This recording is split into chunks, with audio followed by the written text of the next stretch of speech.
Committee റിപ്പോർട്ടിൽ പരാതിയുമായി മുന്നോട്ടു പോകാനില്ലെന്ന് ഹർജിക്കാർ. കേസിൽ താൽപര്യമില്ലെന്ന് മൊഴി കൊടുത്തവർ വ്യക്തമാക്കി. പോലീസിന് മുന്നിൽ ഹാജരായി മൊഴി നൽകുവാൻ താൽപര്യമില്ല. കമ്മിറ്റിയുടെ മുന്നിലാണ് മൊഴി നൽകിയതെന്നും പരാതിയല്ല നൽകിയതെന്നും ഹർജിക്കാർ വ്യക്തമാക്കി.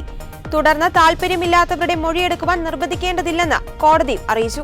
ഹേമ കമ്മിറ്റി റിപ്പോർട്ടുമായി ബന്ധപ്പെട്ട കേസ് ഡിസംബർ 19 മാറ്റിവെച്ചതായി കോടതി അറിയിച്ചു. അതേസമയം ഹേമ കമ്മിറ്റിയിലെ മൊഴിയുടെ അടിസ്ഥാനത്തിലുള്ള അന്വേഷണം ചോദ്യം ചെയ്ത് സുപ്രീം കോടതിയിലുള്ള ഹർജിയിൽ കക്ഷി ചേരാൻ മറ്റൊരു നടി കൂടി അപേക്ഷ നൽകിയിരുന്നു. മൊഴിയിൽ കൃത്രിമത്വം നടന്നതായി സംശയിക്കുന്നുവെന്നും SIT ഇതുവരെയും തന്നെ സമീപിച്ചിട്ടില്ലെന്നും നടി ഹർജിയിൽ പറയുന്നു.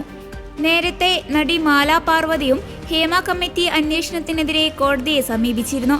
മൊഴി നൽകിയപ്പോൾ എല്ലാ കാര്യങ്ങളും രഹസ്യമായിരിക്കുമെന്ന് ഉറപ്പ് നൽകിയിരുന്നു. നിലവിലെ സാഹചര്യത്തിൽ തന്റെ സ്വകാര്യതയെക്കുറിച്ച് ആശങ്കയുണ്ട്.